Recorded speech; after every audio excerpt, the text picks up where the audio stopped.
भक्तामर प्रणत मौलिमणि प्रभाणा मुद्युत कंदलित पाप तमोवितानम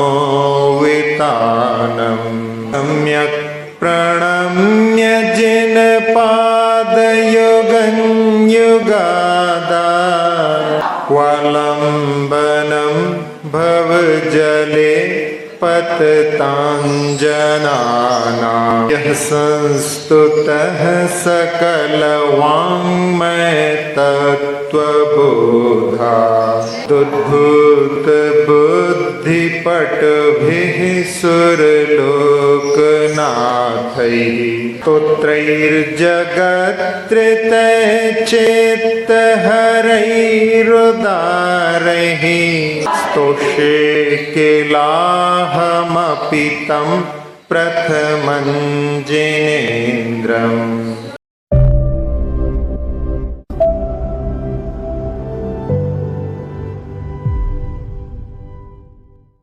प्रभामंडल वाला और कर लेते हैं। शुंभ प्रभावलय भूरि विभावे होस्ते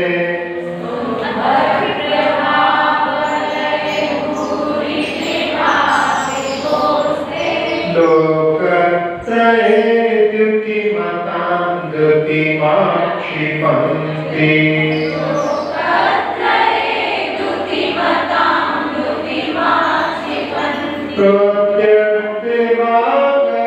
निरंतर भूरि संख्या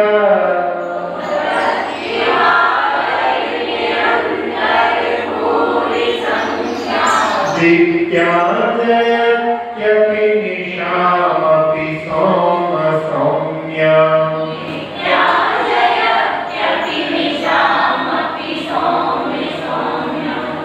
इस 34वें काव्य में आचार्य महाराज भगवान की स्तुति में वर्णन करते हुए कह रहे हैं कि हे भगवान, आपका जो आभामंडल है उसने तीनों लोगों के जो कांतिमान पदार्थ की बुद्धि को तिरस्कृत कर दिया है और जो देखते हुए अंतर्रहित अनेक सूर्यों जैसी जिसमें तेज है फिर भी चंद्रमा के समान जो सौम्य है, सुंदर है, ऐसा भगवान आपका दिव्य आभामंडल जो विशाल कांति से रात्रि को भी जीत रहा है, शोभायमान होता है। आज आखिरी प्रातिहार नहीं प्रातिहार का वर्णन प्रारंभ हो रहा है। स्वर्गापवर्ग गम मार्ग विमार्गणिष्टः स्वर्गापवर्ग गम मार्ग विमार्गणिष्टः सद्धर्म तत्व कथनैक पटुस्त्रिलोक्या सद्धर्म तत्व कथनैक पटुस्त्रिलोक्या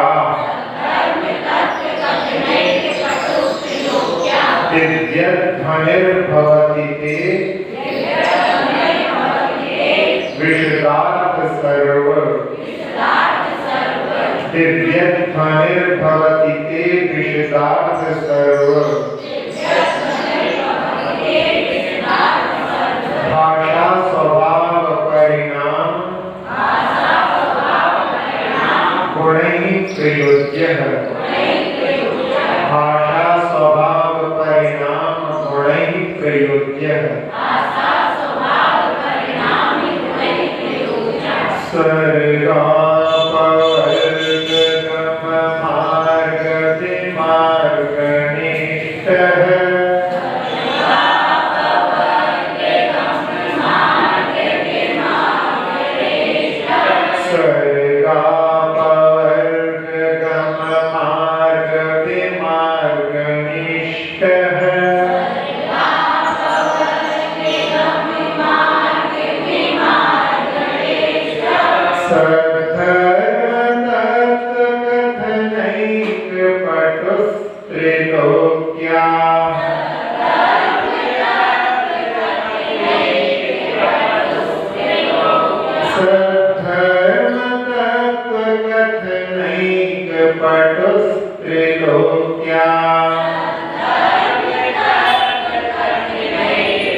दिव्यध्वनिर्भवति ते विशदार्थ सर्व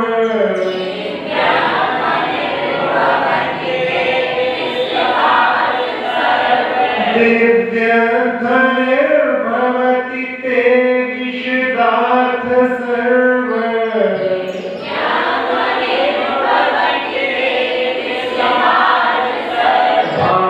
भाषा स्वभाव परिणाम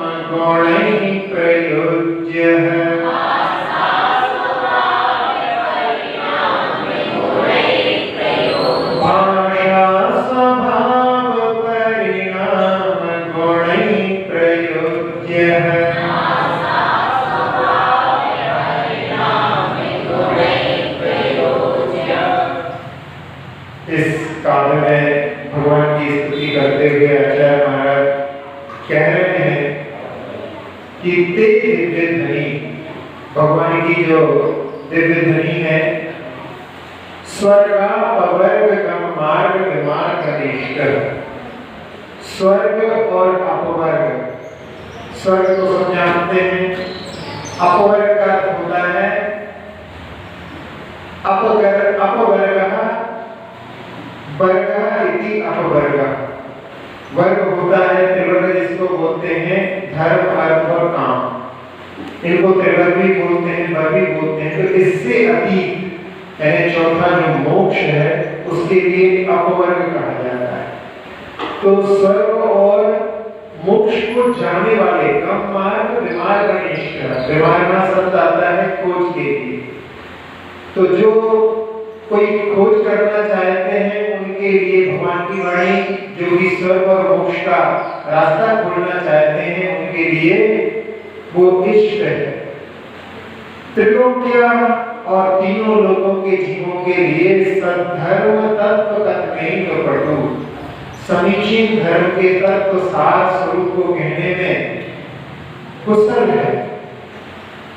विशदार्थ सर्व, जो विशद अर्थ वाली है यानी स्पष्ट अर्थ वाली, सर्व भाषा स्वभाव परिणाम गुण प्रयोज्य भवति, और सब भाषाओं में ढलने वाली, स्वभाव से ही उसका स्वभाव है कि वो सब भाषाओं में ढलने वाली है, ऐसे गुणों से युक्त भगवान की दिव्य ध्वनि होती है। तो समोषण में जहां पर भगवान की दिव्य ध्वनि होती है वो यहाँ पर इन गुणों से युक्त, गुणों में बहुवचन दिया है, वैसे तो समझाने के लिए यहाँ पर सीमा है एक काव्य में कि इससे ज्यादा शब्दों का प्रयोग नहीं कर सकते, तो यहाँ पर केवल दो गुणों के ही बारे में कहा कि जो विशद अर्थ वाली है, सब भाषाओं में ढलने वाली है और स्वर्ग और मोक्ष के मार्ग को बताने वाली है, और साथ साथ में समीचीन धर्म के कथन करने में कुशल है, ऐसी जिन्हें भगवान की दिव्य ध्वनि होती है। कितने बार गिनती है? 4 बार। और कितनी देर तक? 2 घंटे 24 मिनट। 2 घंटे बोलेंगे तो वो कम हो जाएगा, 6 घड़ी तक। एक घड़ी होती है 24 मिनट की, ऐसी 24 मिनट की 6 घड़ी तक चारों संध्या काल में वो दिव्य ध्वनि होती। इसीलिए तिरुवई पठनती में आता है और कार्तिक प्रेक्षण में भी वर्णन आता है। पुण्य मज्जन्य अवरण्य मज्जिमाए रत्ती 6 घड़िया जिनाए दिव्य ध्वनि कहंति सिद्धंत, सिद्ध भगवान के सिद्धांत का रूपण करने वाली 6 घड़ी। तो पूर्वाने यानी सुबह, फिर मध्याह्न यानी दोपहर में, अपराह्न यानी संध्या काल में, और मध्यम रात्रि अर्धरात्रि में। वैसे यहाँ की अपेक्षा से लोग रात्रि कह रहे हैं, वहां पर समोषण में रात्रि दिन का प्रभाव नहीं होता। ऐसी भगवान की दिव्य ध्वनि 4 संध्या काल में गिरती है। 3 संध्या काल में तो श्रवण और श्रावक भी आराधना करते हैं। तीनों संध्या काल में जब भगवान की दिव्य ध्वनि गिरती है उस समय में सामायिक करते हैं सभी साधु। लेकिन कुछ साधु चारों संध्या काल में भी समाई करने वाले हैं। आचार्य शांति सागर जी महाराज अर्धरात्रि में उठ करके भी समाई करते थे। और मुनि श्री निर्यापक के मुनि हैं योग सागर जी महाराज, वो भी अर्धरात्रि में उठ करके समाई करते। तो ऐसे जो विशिष्ट चौथे संध्या काल में भी समाई करने वाले साधु होते हैं, 4 संध्या काल होती है। उनमें वहां पर जब भगवान की वाणी मिलती है तो सारे जीव हाथ जोड़ करके भगवान के दिव्य ध्वनि को सुनने के लिए एकत्र होकर के और सब कार्यों में उनकी कोई रुचि नहीं रहती। वहां भगवान का प्रभाव और दिव्य ध्वनि का प्रभाव ऐसा रहता है कि जहां समोषण में भूख प्यास नहीं लगती, जहां कसाएं निद्रा पसीना आदि कोई परेशान नहीं करते, ऐसी वहां पर भगवान की 4 संध्या कालों में भगवान की दिव्य ध्वनि खिलती। ये तो नियमता है। और इसके अलावा भी कोई विशिष्ट व्यक्ति यदि पहुंच जाता है तो उनके प्रश्न पर भी असमय में भी भगवान की वाणी खिल जाती। भविष्य काल में तीर्थंकर होंगे, उनका नाम है कृष्ण कीर्ति। तीर्थंकर का नाम कृष्ण कीर्ति। भगवान अपने दिव्य ज्ञान केवल ज्ञान के माध्यम से सब जानते हैं कि सामने वाले को क्या पूछना है। जहां बड़े बड़े ज्ञानी भी सामने वाले के मन की बात को जान जाते हैं तो वो तो केवल ज्ञान है, सब कुछ जिसमें झलकता है, तो वो केवल ज्ञान के माध्यम से जानते हैं कि सामने वाला क्या प्रश्न पूछेगा, लेकिन फिर भी वो अपनी तरफ से नहीं बोलते, सामने वाले के लिए पूछने के लिए मौका देते हैं और प्रश्न पूछ लेने पर फिर भगवान की वहां पर वाणी खुलती।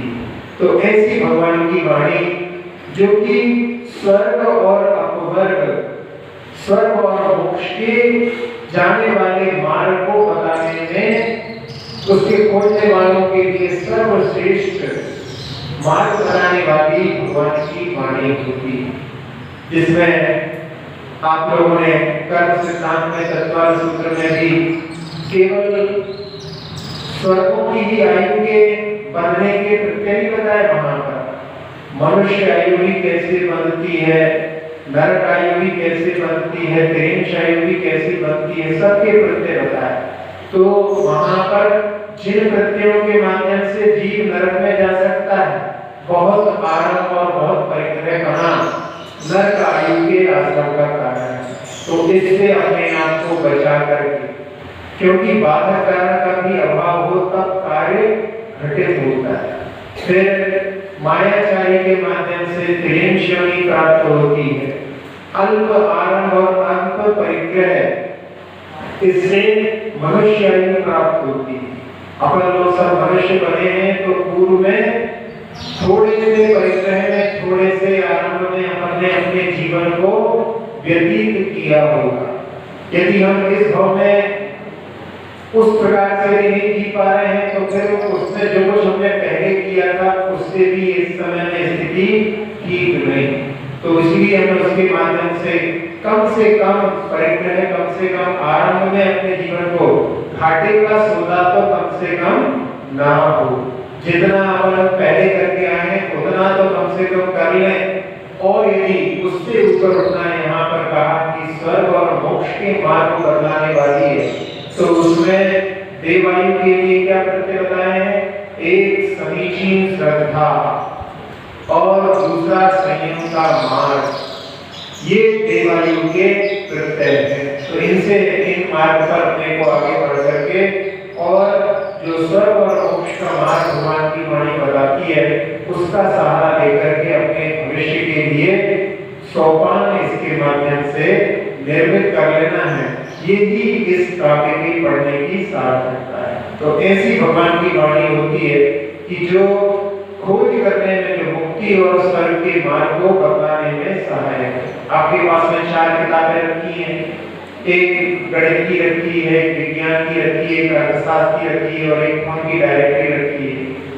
अब यदि आपको कोई फोन नंबर की खोज करना है तो आपको 3 जो पहले की किताबें हैं वो कोई काम की नहीं, वो डायरेक्टली आपको फोन नंबर बताने में समर्थ होती है। इसी प्रकार से स्वर्ग और मोक्ष के मार्ग पर यदि हमें खोज तो हमें जिनवाणी के माध्यम से उसका ज्ञान हो सकता है। बाकी संसार में तो नरक के मार्ग के लिए तो 7 व्यसनों के द्वार खुले हुए हैं, 7 पृथ्वियां हैं और 7 ही व्यसन के द्वार।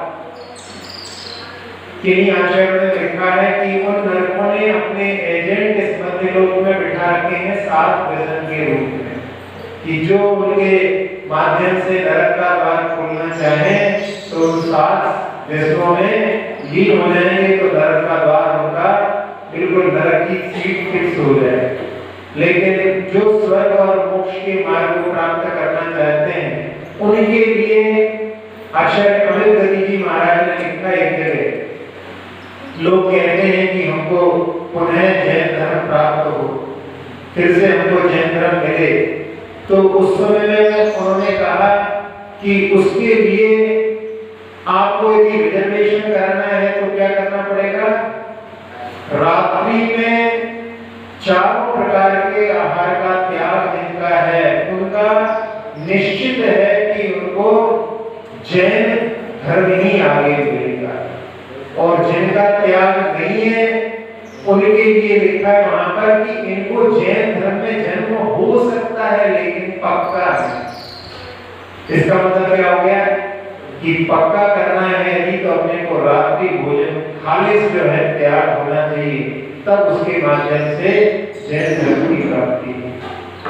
अब हम लोगों को ऐसा लगता है कि नहीं ऐसे कैसे पालन करें, रात्रि में पानी तो कम से कम दूध तो कुछ ड्राई फ्रूट्स कुछ खाकर तो ये तो जो है चाहिए, लेकिन ये सब केवल अपनी मानसिक कमजोरी की बात है। ऐसे भी लोगों को हमने देखा है जो दिल्ली बंबई जैसे महानगर में रहते हैं और वो कहते हैं कि महाराज जी हमको याद नहीं कभी हमने रात में पानी पिया।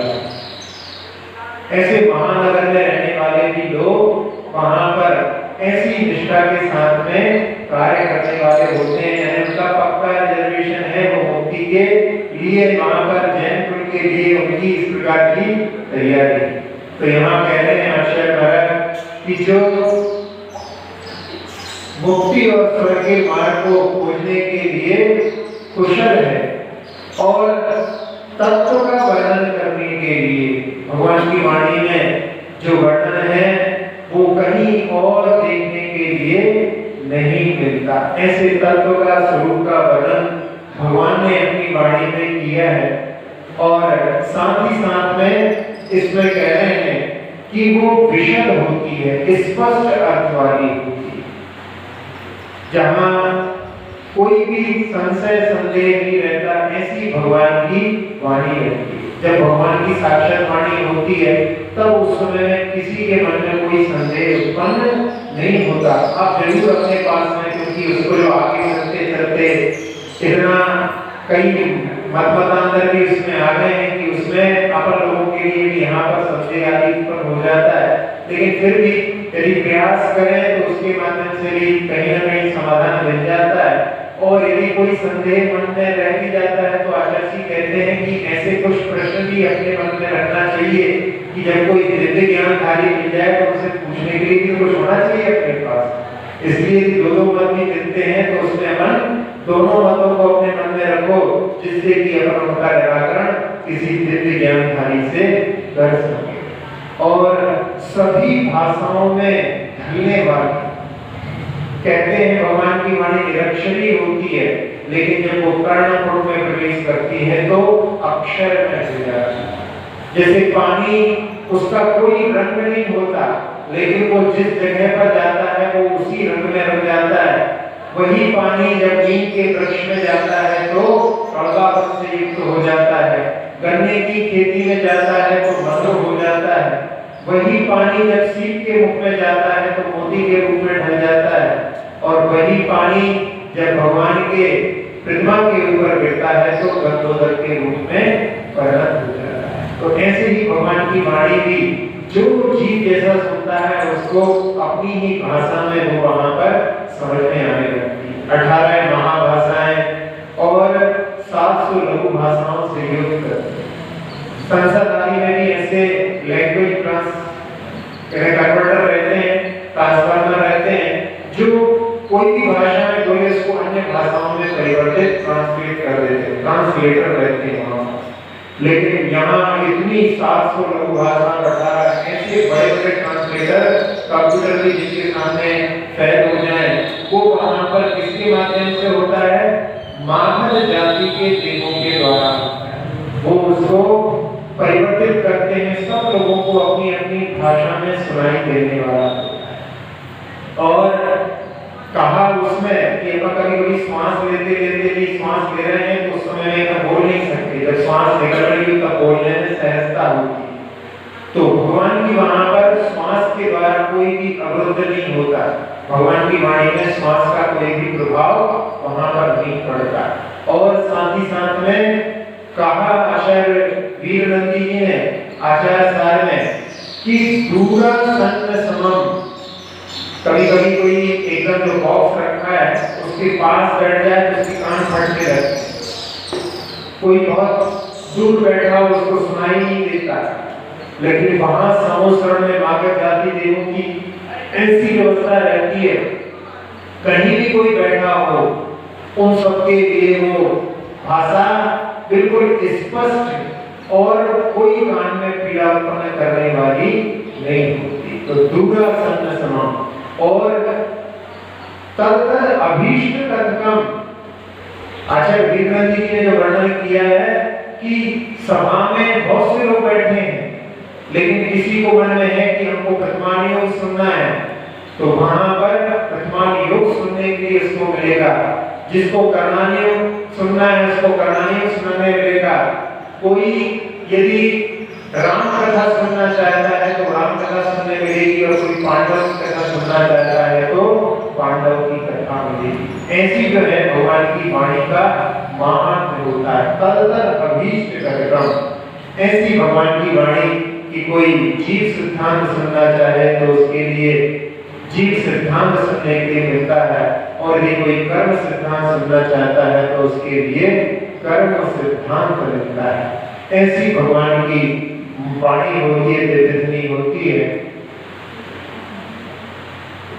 पूर्वदेव शंभु में वहां पर भगवान की दिव्यध्वनि के बारे में वर्णन करते लिखा कि वे भगवान कोमल मधुर गंभीर और सर्वभाषा रूप परिणत होने वाली दिव्य ध्वनि रूपी सूर्य के द्वारा भक्त जीवों के मन रूपी अटवी के अंधकार को नष्ट कर रहे हैं। अपने मन के अंधकार, मन रूपी जंगल में बहुत सारे अंधकारों का समावेश है, उन सबको भगवान सूर्य के समान अपनी दिव्य ध्वनि से नष्ट कर रहे हैं। और वे मूर्तिधारी ज्ञान दर्शन और चारित्र के त्रिक के समान अपने 3 अन्य मुखों से, भगवान का एक मुख होता है लेकिन महासमुद्र में 4 मुख दिखाई देते हैं, तो वो 3 मुख वहां पर रत्नत्रय रूपी उनके 3 मुख और हो जाते हैं। ऐसे चतुर्मुखी वहां पर जीवों के लिए दिखाई देते हैं। उत्तर पुराण में भी सूर्य जैसी उपमा दी गई है। जिस प्रकार सूर्य जो है प्रकाश करने वाला होता है, समस्त प्रकार पदार्थों को प्रकाशित कर देता है, उसी प्रकार भगवान की एक ही दिव्य ध्वनि सुनने वालों के लिए समस्त पदार्थों का प्रकाश कर देती है। ऐसी भगवान की दिव्य ध्वनि होती है। कल्याण मंदिर स्तोत्र में हम देखेंगे तो उसमें आचार्य कुमुदचंद्र महाराज ने वहां पर भगवान की वाणी को अमृत की उपमा दी। उसमें कह रहे हैं स्थाने गभीर हृदयोदधि संभवाया पीयूषितां तव गिरा समुदीरयन्ति पीत्वा यतः परम सम्मद संग भाजो भव्या भजन्ति तरसाप जरा मरत। कि भगवान जैसे अन्य मत में माना जाता है कि समुद्र का मंथन करके और उसके माध्यम से अमृत की प्राप्ति हुई थी, तो आपके ही गंभीर हृदय रूपी समुद्र में जो वहां से उत्पन्न हुई है, इसलिए आपकी वाणी के लिए यदि अमृत कहा जाता है तो इसमें कोई आश्चर्य वाली बात नहीं, क्योंकि इसका जो भी पान करते हैं वो शीघ्रता से अजर अमर पने को प्राप्त हो जाता है। तो भगवान की वाणी स्वर्ग और मोक्ष को देने वाली है, और वहां पर अजर अमर पना उनके लिए प्राप्त हो जाता है। तो इस प्रकार से भगवान की वाणी के बारे में आचार्यों ने अपनी अपनी तरीके से वहां पर उसको समझाने का प्रयास किया है। आप लोग देखते हैं कि प्रतिमा का अभिषेक होता है, क्योंकि साक्षात भगवान का तो अभिषेक संभव नहीं, इसलिए चतुर्थ अभिषेक के रूप में जिन प्रतिमा का अभिषेक माना जाता है। पहला अभिषेक उनका जन्माभिषेक होता है, दूसरा दूसरा राज्याभिषेक होता है, तीसरा दीक्षाभिषेक होता है। तो ये तीन अभिषेक तो उनके हो गए, अब चतुर्थ अभिषेक प्रतिमाभिषेक कहलाता है। तो जैन भगवान का अभिषेक चतुर्थ अभिषेक के रूप में हो जाता है। गुरुओं का भी अभिषेक आप लोगों के घर में जब आते हैं तो आप उनके चरणोदक के माध्यम से अपने माथे को पवित्र करते हैं, तो चरणाभिषेक आप वहां पर उनका कर लेते हैं। जिह्वाणी का अभिषेक कैसे होगा? देवसात गुरु सबका अभिषेक करना चाहें तो जिह्वाणी का अभिषेक होता है यंत्र के माध्यम से। यंत्र पर जिह्वाणी अंकित रहती है और उसका अभिषेक करते हैं, तो अपन उसको जिह्वाणी का अभिषेक भी मान सकते हैं। तो इस प्रकार से जो द्वादशांग भगवान की वाणी है, वो भगवान तो यहाँ पर उपदेश देते हैं, जानते भगवान अनंत हैं, लेकिन अनंतवें भाग को ही वो अपनी वाणी का विषय बनाते हैं और उस वाणी को सुनकर के अनंतवें भाग के माध्यम से गणधर उसको द्वादशांग के रूप में परिणत करते हैं। और हम लोगों का ऐसा दुर्भाग्य है कि उस अनंतवें भाग को भी अपन यहाँ पर संभाल करके नहीं रख सके, उसका भी अंश ही कुछ बचा हुआ है। लेकिन आचार्य पुष्पपाद महाराज कहते हैं कि वो जिह्वाणी भी वही भगवान की जो वाणी है समुद्र के समान थी, उसी में से घट भर करके ला करके आपके लिए वो जिह्वाणी आचार्यों ने परंपरा से जो हुए हैं उन्होंने प्रस्तुत की है। तो उसमें भी वैसा ही जैसा समुद्र में था घट भर करके लेकर के आए हैं, वैसा ही सार उस जिह्वाणी में आज भी उपलब्ध है।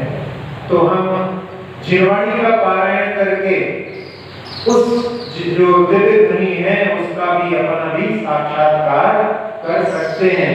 तो ऐसे जिह्वाणी दिव्य ध्वनि के माध्यम से हमें प्रतिदिन स्वाध्याय करना चाहिए, जिसके बारे में कई बार आ चुका है कि आदिनाथ भगवान की सबसे पहली बार दिव्य ध्वनि गिरी थी और उनके उपक्रम को स्मरण रखते हुए प्रतिदिन हमारे लिए स्वाध्याय करना चाहिए।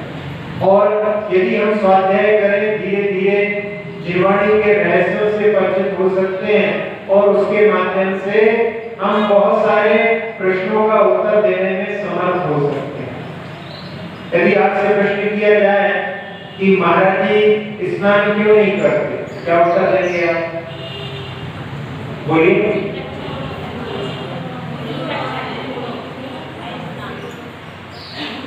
स्नान व्रत है, ऐसा भी आप किसी अजय को समझाएंगे तो वो कुछ नहीं समझ पाएगा।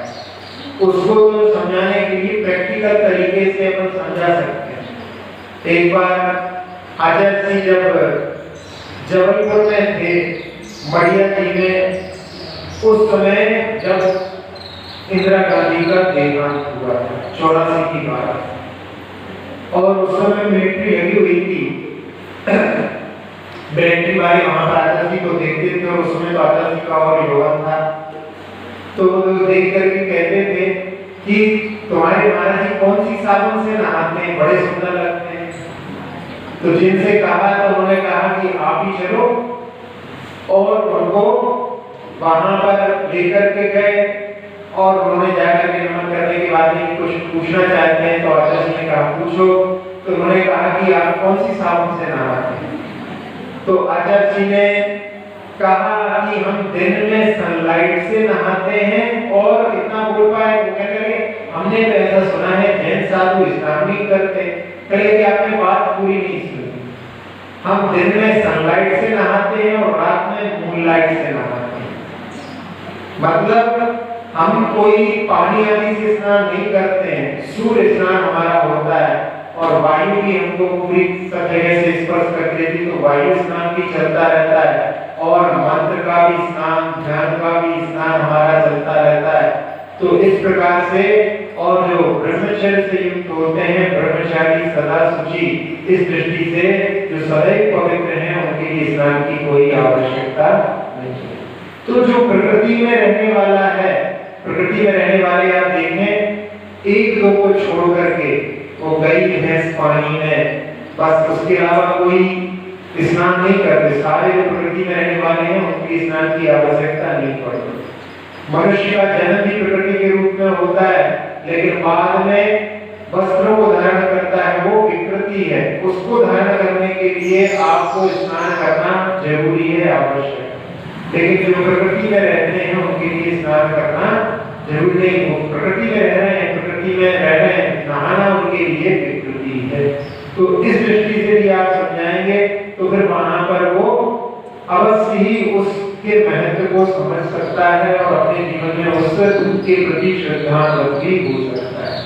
तो ऐसी बहुत से रहस्यों को जिनको कि हम जनागम में जब तक प्रवेश नहीं करेंगे तब तक उनका उत्तर देने में समर्थ नहीं हो सकते। उसके लिए हमें जनागम का अध्ययन प्रतिदिन समय निकाल करके करना चाहिए। शायद हमने एक घटना पहले सुनाई हो कि एक जगह पर एक नई बहू आई और उसकी आदत थी, अपने घर में भी वो जो मायके में भी थी, तो रोज मंदिर में जाकर के स्वाध्याय करती थी। तो उस ससुराल में भी वो नई बहू ने वहां पर शास्त्र उठा करके पढ़ने लगी और जब वो पढ़ने लगी, अध्ययन करने लगी, तो लोगों ने मुझसे वहां पर क्या बोलना चाहिए, कभी कभी इसका भी ध्यान नहीं रख पाते और बोल देते हैं कि भैया अब तो आजकल की बहुएं पंडिता नहीं बनेंगी, और उसने ध्यान नहीं दिया। फिर आगे ऐसा हुआ कि किसी सास को उठा करके पढ़ रही थी, किसी वृद्ध व्यक्ति ने देखा कि तो गोमट सार उठाए हुए हैं, पहले तो गोमट सार की पंडितानी बनेगी अपने आगे को।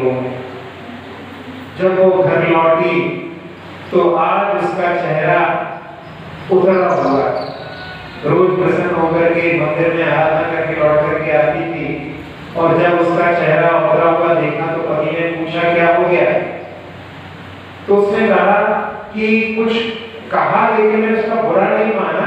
मैं तो ये सोच रही हूँ उसमें बस सकारात्मक दृष्टि से सोचो कि यदि वाकई में मुझे थोड़ा समय मिल जाए तो मैं जरूर जैन धर्म के जो रहस्य हैं उनसे अपने आप को परिचित करना चाहिए। तो उसने पति ने कहा, बहुत अच्छा पति होगा कि तुम्हें कौन रोक रहा है। बहुत अच्छे पति वो होते हैं जो स्वयं तो आगे नहीं बढ़ पाते लेकिन किसी को आगे बढ़ने से रोकते हैं। हमारी मजबूरी है, पति कहता है कि हमें रात में खाना पड़ता है, लेकिन तुम यदि अपना धर्म समग्र रूप से करना चाहो, रात में नहीं खाओ, तो हमें कोई आपत्ति नहीं। तो ऐसे भी यदि पति मिल जाते हैं तो बहुत भाग्यशाली लोग हैं। तो उस समय में उसने पति ने कहा कि पहले भी मैं भोजन बनाता था, उसके माता पिता नहीं थे, पहले भी मैं भोजन बनाता था, अब तुम्हारे आने के बाद भी यदि मैं भोजन बनाऊं तो लोग हंसेंगे। हाँ, पहले मैं घर में गाय आदि का सारा कार्य करता था, झाड़ू बुआई कपड़े धोना सब करता था, आज भी मैं कर सकता हूँ और वो समय मैं कर भी लूंगा, बस केवल तो मुझे भोजन बना करके दे दिया करो और बाकी समय तो अध्ययन के लिए लगाओ। ऐसी स्वतंत्रता उसके पति ने उसके लिए दी और उसने अध्ययन करना प्रारंभ किया। समय व्यतीत हुआ, एक जगह पर पंच कल्याण हो रहे थे और जब मोक्ष कल्याण का वर्णन आया तो उसमें पंडित जी ने कहा कि 5 प्रकार के संसार से मुक्त होकर के आज भगवान ने मुक्ति को प्राप्त किया। तो किसी ने प्रश्न कर लिया कि 5 प्रकार के संसार कौन से होते, तो उस समय में उसने कहा कि इसका उत्तर तो वो नई बहू श्रृंगार बाई दे सकती। श्रृंगार बाई इसका नाम था और उसको सम्मान के साथ में मंच पर बुलाया गया और उसे कहा कि आप 5 प्रकार के संसार का वर्णन करो जिससे भगवान ने मुक्ति को प्राप्त किया।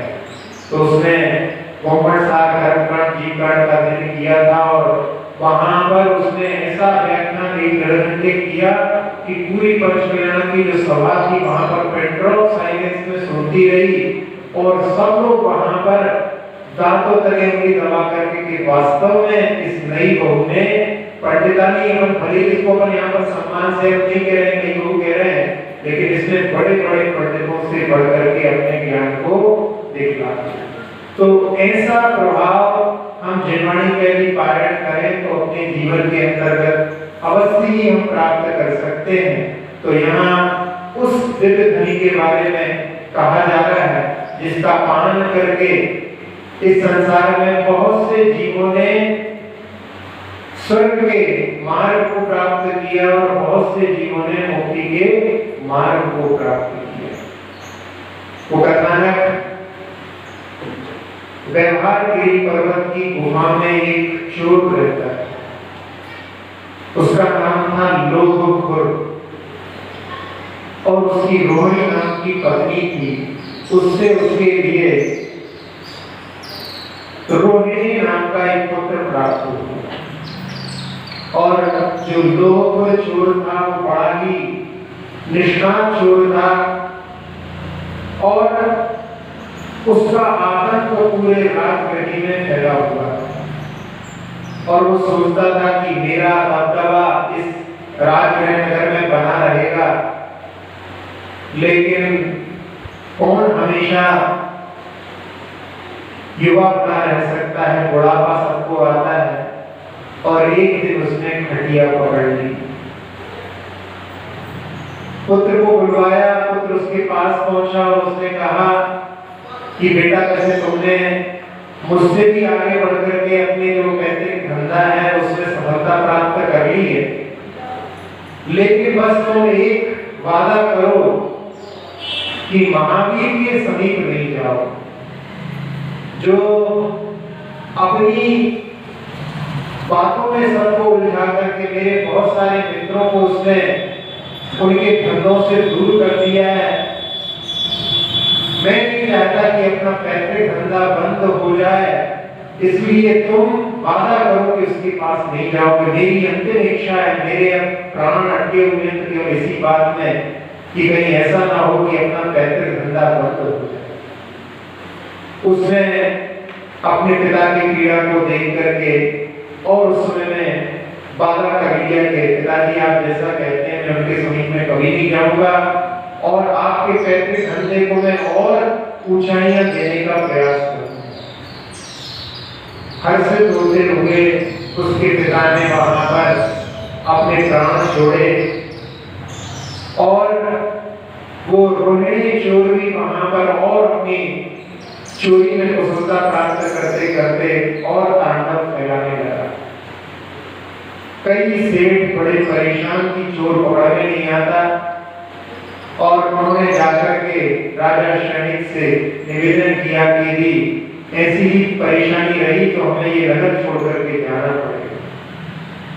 राजा शनिक ने अपने सारे सिपा सलार से कहा, उसने कहा कि लगता है तुम लोग उस रोहिणी चोर से मिले हुए हो, इसलिए आज तक वो पकड़ में नहीं आया।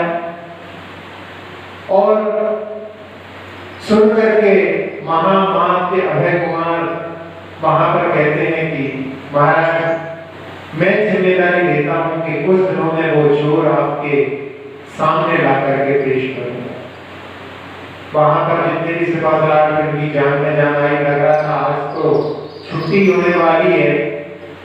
और महामात्य अभय कुमार जो बड़े बुद्धिमान थे, उन्होंने वहां पर कोतवाल से मिलकर के और कुछ योजना बनाई।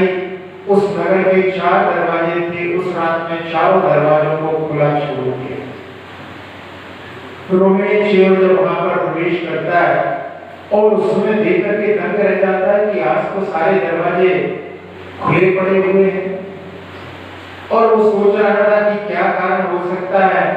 और इसी बीच में जब वो वहां पर प्रवेश करता है तो छुपे हुए कोतवाल ने उसको बंदी बना करके कल तुमको राजा शनिक के पास में पेश किया जाएगा। और जब राजा शनिक के पास में प्रस्तुत किया गया तो उसने कहा कि महाराज आपके नगर में भद्र लोगों के साथ में भी कैसा व्यवहार होता है, ये मुझे चोर के रूप में बुला रहे हैं और मैं तो दुर्गचंड नाम का हीरे जवाहरात का व्यापारी हूं, मैं तो फला फला नगर में रहने वाला हूं। इतने विश्वास से उसने अपनी बात को रखा कि राजा शनिक को भी एक बार ऐसा लगा कि कहीं कोतवाल की गलती तो नहीं है, और उन्होंने पता किया उस गांव में जाकर के, तो वहां पर पता पड़ा कि हाँ, वास्तव में यहाँ पर कोई दुर्जन नाम का व्यापारी रहता है और कोई साक्ष्य कोई उसके विरुद्ध नहीं था, तो उसको मुक्त कर दिया। जब उसको मुक्त किया तो उन्होंने चोर अपने आप को समझने लगा कि मैंने तो आज राजा शनिक की आंखों में भी धूल झोंक दी है। बड़ा खुश होकर के लौट रहा था और उस समय में महामान अभय कुमार जाकर के उससे क्षमा मांगते हैं कि हमारे कर्मचारियों के द्वारा आपको असुविधा प्राप्त हुई, क्षमा करना। और उस समय में वो और अपने आप के लिए खुशी में सोच रहा था कि वाकई में आज तो देखो इतने बड़े बड़े ओहदे वाले भी मुझसे क्षमा मांग रहे हैं। तो उसने कहा कोई बात नहीं, हो जाता है, कभी कभी गलतियां हो जाती हैं।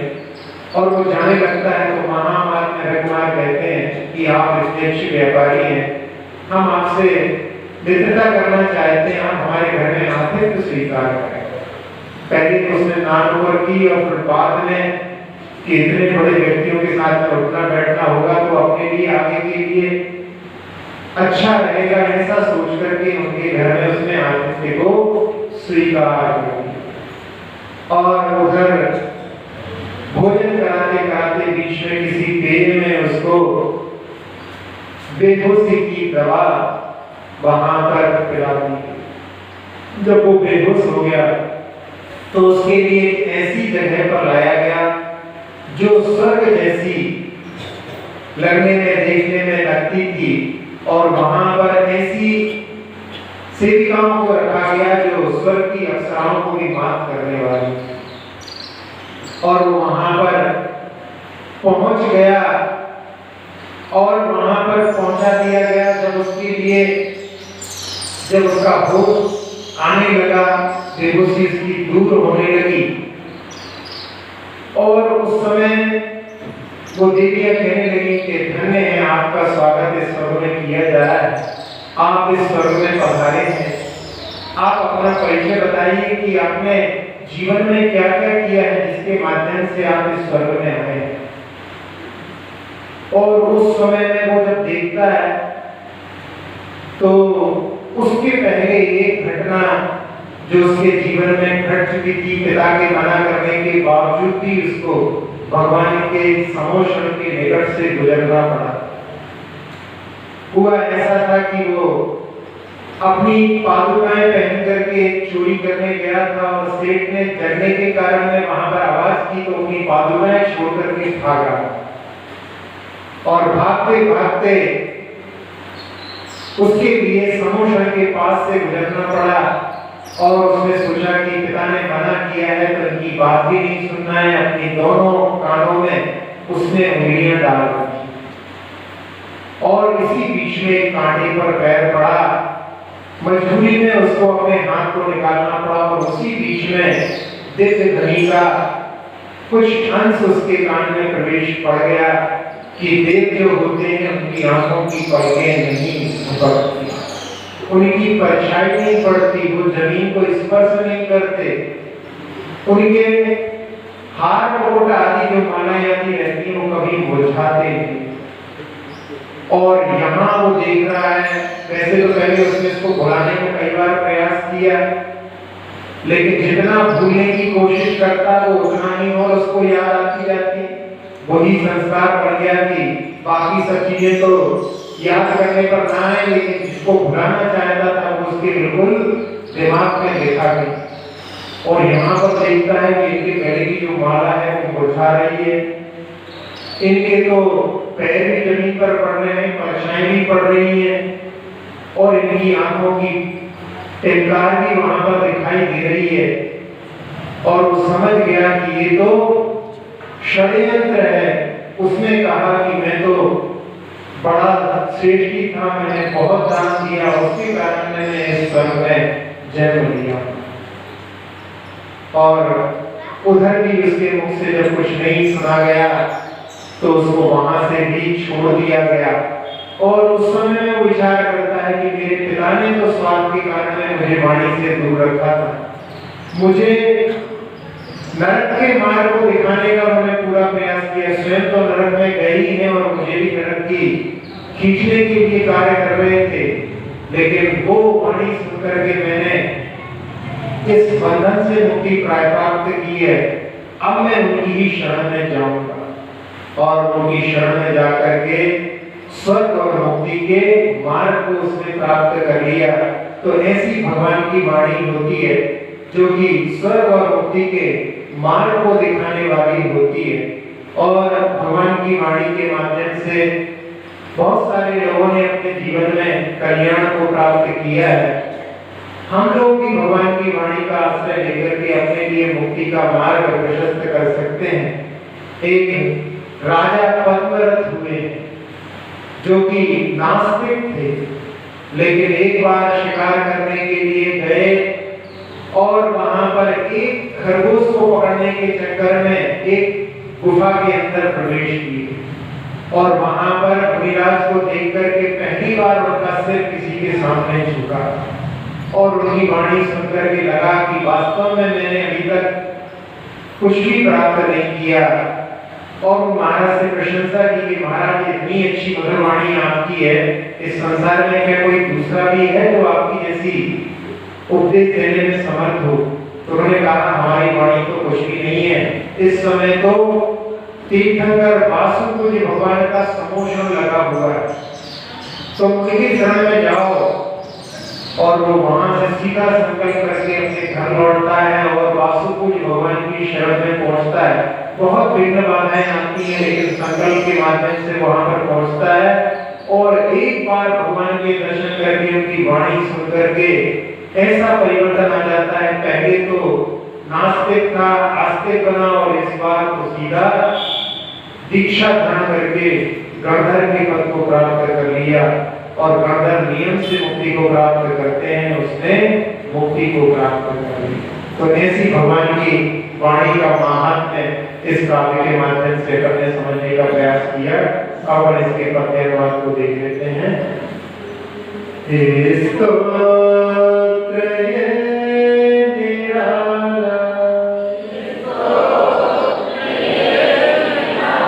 सब दुख को भरने वाला, सब दुख को भरने वाला, आओ पढ़े भक्तामर, आओ पढ़े भक्तामर, प्रभु गुण की है ये माला, प्रभु गुण की है ये माला।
अक्षर पद मात्रा से दूषित वचन अगर ममहीन रहे और प्रमाण नाद कषाय के वश में सम्यक अर्थ विलीन किए।